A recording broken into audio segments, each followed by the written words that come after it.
26वां सर्ग। श्री राम को उदास देखकर सीता का उनसे उनका कारण पूछना और श्री राम का पिता की आज्ञा से वन में जाने का निश्चय बताते हुए सीता को घर में रहने के लिए समझाना। धर्मिष्ठ मार्ग पर स्थित हुई श्री राम माता द्वारा स्वास्ति वाचन कर्म संपन्न हो जाने पर कौशल्या को प्रणाम करके वहां से वन के लिए प्रस्थित हुई। उस समय मनुष्यों की भीड़ से भरे हुए राजमार्ग को प्रकाशित करते हुए राजकुमार श्री राम अपने सद्गुणों के कारण लोगों के मन को मथने से लगे। ऐसे गुणवान श्री राम को वनवास दिया जा रहा है, ये सोचकर वहां के लोगों का जी कचोटने लगा।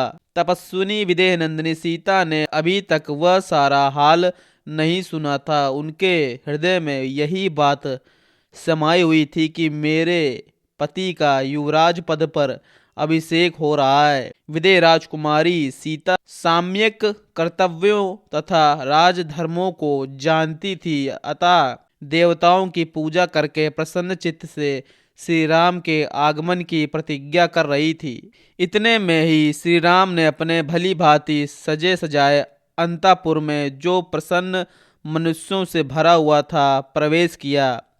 उस समय लज्जा से उनका मुख कुछ नीचा हो रहा था। सीता उन्हें देखते ही आसन से उठकर खड़ी हो गई।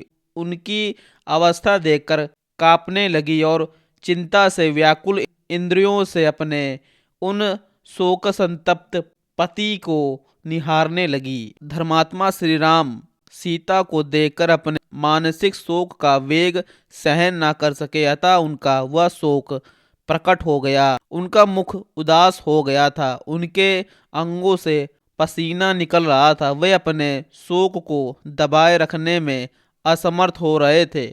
उन्हें इस अवस्था में देखकर सीता दुख से संतप्त हो उठी और बोली, प्रभु, इस समय ये आपकी कैसी दशा है? रघुनंदन, आज बृहस्पति देवता संबंधी मंगलमय पुष्य नक्षत्र है, जो अभिषेक के योग्य है। उसी की पुष्य नक्षत्र के योग में विद्वान ब्राह्मणों ने आपका अभिषेक बताया है। ऐसे समय में जबकि आपको प्रसन्न होना चाहिए था, आपका मन इतना उदास क्यों है? मैं देखती हूँ इस समय आपका मनोहर मुख जल के फेने के समान उज्ज्वल तथा 100 तीलियों वाले श्वेत छत्र से आच्छादित नहीं है, अतएव अधिक शोभा नहीं पा रहा है। कमल जैसे सुंदर नेत्र धारण करने वाले आपके इस मुख पर चंद्रमा और हंस के समान श्वेत वर्णों वाले 2 श्वेत चवरों द्वारा हवा नहीं की जा रही है। नरश्रेष्ठ, प्रवचनों कुशल वंदी सूत और मागध जन आज अत्यंत प्रसन्न हो अपने मंगलिक वचनों द्वारा आपकी स्तुति करते नहीं दिखाई देते।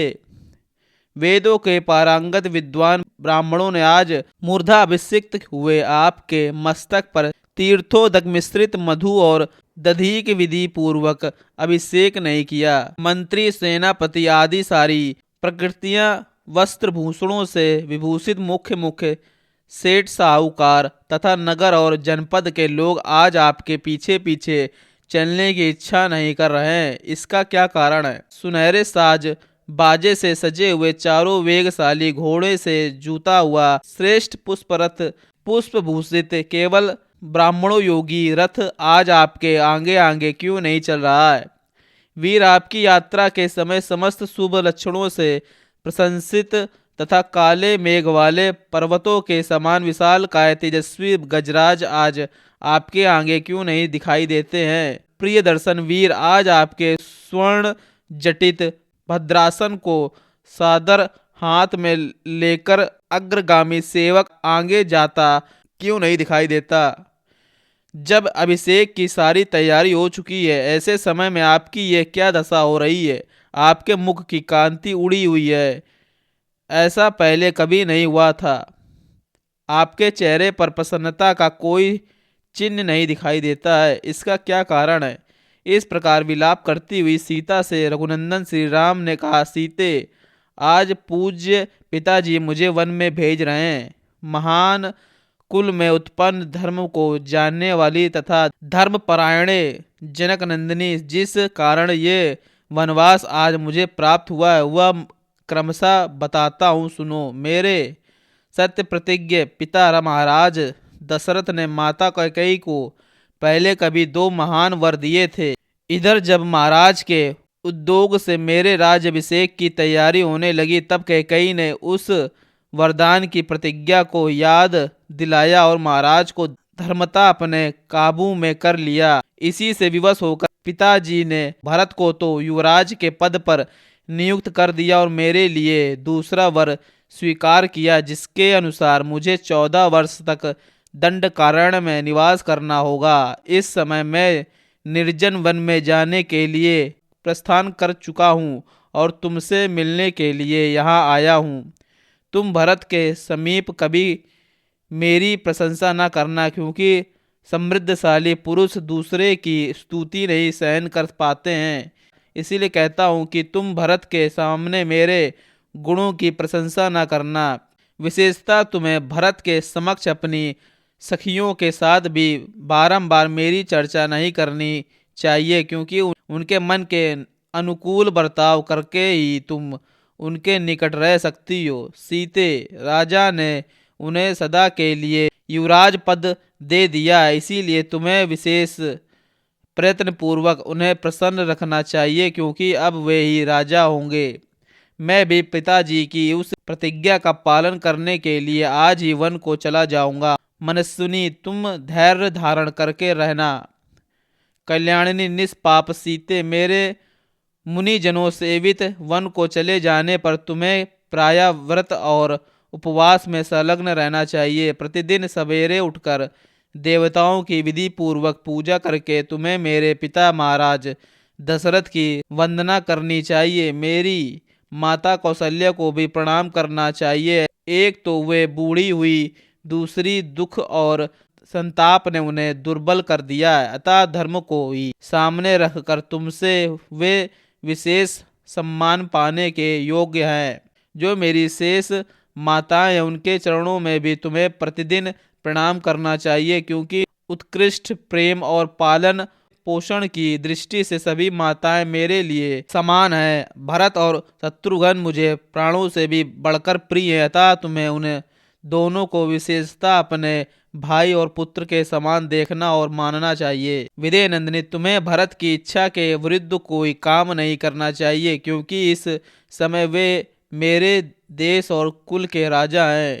अनुकूल आचरण के द्वारा आराधना और प्रयत्न पूर्वक सेवा करने पर राजा लोग प्रसन्न होते हैं तथा विपरीत बर्ताव करने पर वे कुपित हो जाते हैं। जो अहित करने वाले हैं वे अपने औरस पुत्र ही क्यों न हो राजा उन्हें त्याग देते हैं, और आत्मीय न होने पर भी जो समर्थवान होते हैं उन्हें वे अपना बना लेते हैं। अतः कल्याणिनी, तुम राजा भरत के अनुकूल बर्ताव करती हुई धर्म एवं सत्य व्रत में तत्पर रहकर यहाँ निवास करो। प्रिय, अब मैं उस विशाल वन में चला जाऊंगा।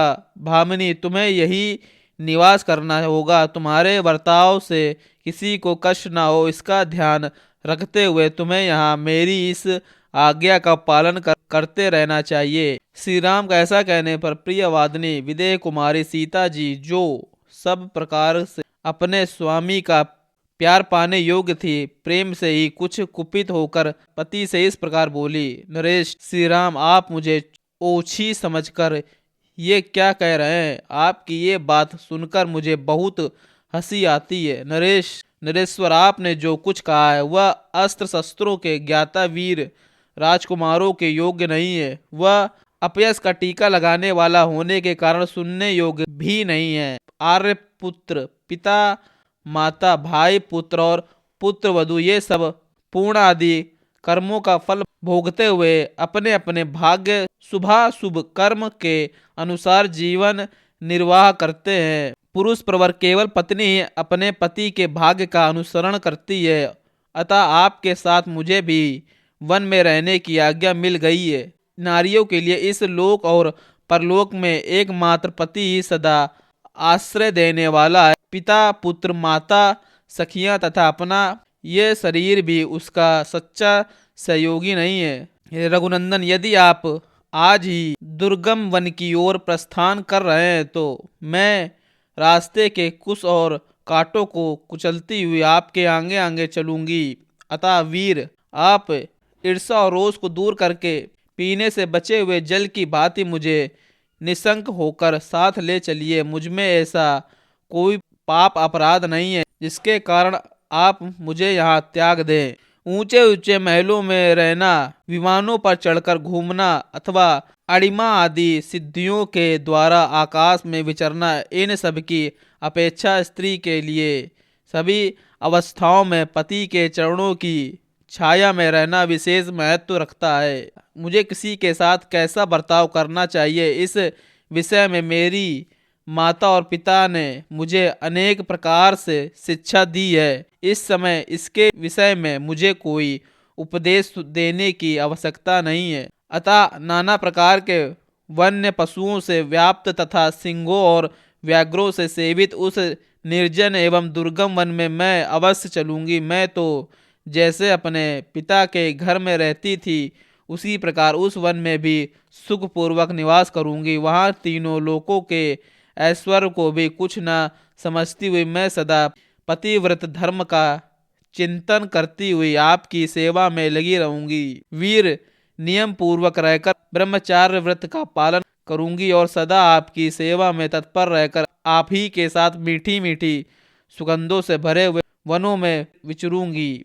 दूसरों को मान देने वाले श्री राम, आप तो वन में रहकर दूसरे लोगों की भी रक्षा कर सकते हैं, फिर मेरी रक्षा करना आपके लिए कौन सी बड़ी बात है। महाभाग, अतः मैं आपके साथ आज अवश्य वन में चलूंगी, इसमें संशय नहीं है। मैं हर तरह चलने को तैयार हूँ, मुझे किसी तरह भी रोका नहीं जा सकता। वहां चलकर मैं आपको कोई कष्ट नहीं दूंगी, सदा आपके साथ रहूंगी और प्रतिदिन फल मूल खाकर ही निर्वाह करूंगी। मेरे इस कथन में किसी प्रकार के संदेह के लिए स्थान नहीं है। आपके आगे आगे चलूंगी और आपके भोजन कर लेने पर जो कुछ बचेगा उसे ही खाकर रहूंगी। प्रभु, मेरी बड़ी इच्छा है कि मैं आप बुद्धिमान प्राणनाथ के साथ निर्भय हो वन में सर्वत्र घूमकर पर्वतों, छोटे छोटे तालाबों और सरोवरों को देखें।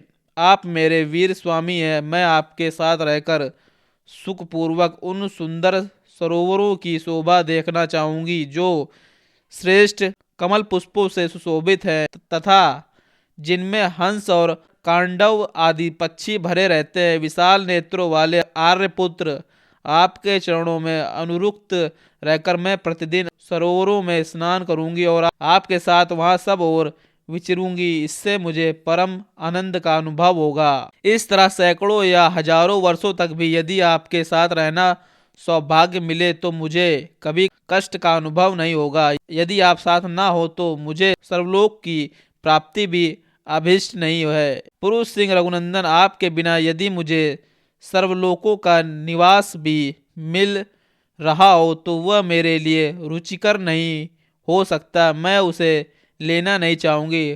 प्राणनाथ, अतः उस अत्यंत दुर्गम वन में जहाँ सहस्त्रों मृग, वानर और हाथी निवास करते हैं मैं अवश्य चलूंगी और आपके ही चरणों की सेवा में रहकर आपके अनुकूल चलती हुई उस वन में उसी तरह सुख से रहूंगी जैसे पिता के घर रहा करती थी।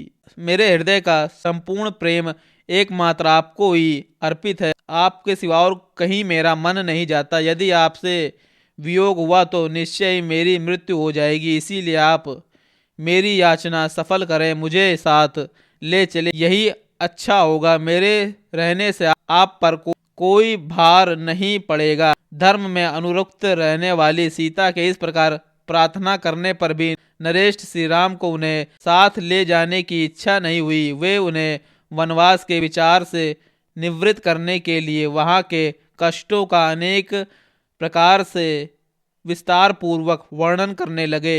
धर्म को जानने वाली सीता के इस प्रकार कहने पर भी धर्मवत्सल श्री राम ने वन में होने वाले दुखों को सोचकर उन्हें साथ ले जाने का विचार नहीं किया। सीता के नेत्रों में आंसू भरे हुए थे। धर्मात्मा श्री राम उन्हें वनवास के विचार से निवृत्त करने के लिए संतावना देते हुए इस प्रकार बोले, सीते, तुम अत्यंत उत्तम कुल में उत्पन्न हुई हो और सदा धर्म के आचरणों में ही लगी रही हो। अतः यही रहकर धर्म का पालन करो, जिससे मेरे मन को संतोष हो। सीते, मैं तुमसे जैसा कहूँ वैसा ही करना तुम्हारा कर्तव्य है। तुम अबला हो। वन में निवास करने वाले मनुष्यों को बहुत से दोष प्राप्त होते हैं, उन्हें बता रहा हूँ, मुझसे सुनो। सीते, वनवास के लिए चलने का ये विचार छोड़ दो। वन को अनेक प्रकार के दोषों से व्याप्त और दुर्गम बताया जाता है। तुम्हारे हित की भावना से ही मैं ये सब बातें कह रही हूँ। जहाँ तक मेरी जानकारी है, वन में सदा सुख नहीं मिलता, वहाँ तो सदा दुख ही मिला करता है। पर्वतों से गिरने वाले झरनों के शब्दों को सुनकर उन पर्वतों की कंदराओं में रहने वाले सिंह दहाड़ने लगते हैं। उनकी वह गर्जना सुनने में बड़ी दुखदायिनी प्रतीत होती है, इसीलिए वन दुखमय ही रहता है। सीते, सूने वन में निर्भय होकर क्रीड़ा करने वाले मतवाले जंगली पशु मनुष्यों को देखते ही उस पर चारों ओर से टूट पड़ते हैं। वन दुखों से भरा रहता है। वन में जो नदियां होती हैं, उनके भीतर ग्रह निवास करते हैं। उनमें कीचड़ अधिक होने के कारण उन्हें पार करना अत्यंत कठिन होता है। इसके सिवा वन में मतवाले हाथी सदा घूमते रहते हैं। इस सब कारण से वन बहुत ही दुखदायक होता है। वन के मार्ग लताओं और कांटों से भरे रहते हैं। वहाँ जंगली मुर्गे बोला करते हैं। उन मार्गों पर चलने में बड़ा कष्ट होता है तथा वहाँ आसपास जल नहीं मिलता। इससे वन में दुख ही दुख है। दिन भर के परिश्रम से थके मादे मनुष्यों को रात में जमीन के ऊपर अपने आप गिरे हुए सूखे पत्ते के बिछौने पर सोना पड़ता है। अतः वन दुख से भरा हुआ है। सीते, वहाँ मन को वश में रखकर वृक्षों से स्वतः गिरे हुए फलों के आहार पर ही दिन रात संतोष करना पड़ता है। अतः वन दुख देने वाला ही है। मिथिलेश कुमारी, अपनी शक्ति के अनुसार उपवास करना, सिर पर जटा का भार ढोना और वलकल वस्त्र धारण करना, यही वहाँ की जीवन शैली है। देवताओं का, पितरों का तथा आए हुए अतिथियों का प्रतिदिन शास्त्रोक्त विधि के अनुसार पूजन करना, ये वनवासी का प्रधान कर्तव्य है। वनवासी को प्रतिदिन नियम पूर्वक तीनों समय स्नान करना होता है, इसीलिए वन बहुत ही कष्ट देने वाला है। सीते, वहाँ स्वयं चुनकर लाए हुए फूलों द्वारा वेदोक्त विधि के वेदी पर देवताओं की पूजा करनी पड़ती है, इसीलिए वन को कष्टप्रद कहा गया है। मिथिलेश कुमारी, जानकी, वनवासियों को जब जैसा आहार मिल जाए उसी प्रकार संतोष करना पड़ता है। अतः वन दुख रूप है। वन में प्रचंड आंधी, घोर अंधकार, प्रतिदिन भूख का कष्ट तथा और भी बड़े बड़े भय प्राप्त होते हैं। अतः वन अत्यंत कष्टप्रद है। भामिनी, वहाँ बहुत से पहाड़ी सर्प जो अनेक प्रकार के रूप वाले होते हैं, दर्पवश बीच रास्ते में विचरते रहते हैं। अतः वन अत्यंत कष्टदायक है। जो नदियों में निवास करते और नदियों के समान ही कुटिल गति से चलते हैं, ऐसे बहुसंख्यक सर्प वन में रास्तों को घेर कर पड़े रहते हैं, इसीलिए वन बहुत ही कष्टदायक है। अबले, पतंगे, बिच्छू, कीड़े, डांस और मच्छर वहाँ सदा कष्ट पहुँचाते रहते हैं। अतः सारा वन दुख रूप है। भामिनी, वन में कांटे द्वारा वृक्ष, कुश और काश होते हैं, जिनकी शाखाओं के अग्रभाग सब और फैले हुए होते हैं, इसीलिए वन विशेष कष्टदायक होता है। वन में निवास करने वाले मनुष्यों को बहुत से शारीरिक क्लेशों और नाना प्रकार के भयों का सामना करना पड़ता है। अतः वन सदा दुख रूप ही होता है। वहाँ क्रोध और लोभ को त्याग देना होता है, तपस्या में मन लगाना पड़ता है, और जहाँ भय का स्थान है वहाँ भी भयभीत न होने की आवश्यकता होती है। अतः वन में सदा दुख ही दुख है, इसीलिए तुम्हारा वन में जाना कठिन है। तुम्हारा वन में जाना ठीक नहीं है। वहाँ जाकर तुम सकुशल नहीं रह सकती। तो मैं बहुत सोच विचार कर देखता और समझता हूँ कि वन में रहना अनेक दोषों का उत्पादक बहुत ही कष्टदायक है। जब महात्मा श्री राम ने उस समय सीता को वन में ले जाने का विचार नहीं किया, तब सीता ने भी उनकी उस बात को नहीं माना। वे अत्यंत दुखी होकर श्री राम से इस प्रकार बोली। इस प्रकार श्री वाल्मीकि निर्मित अर्थ रामायण के आदि काव्य के अयोध्या कांड में 28वां सर्ग पूर्ण हुआ।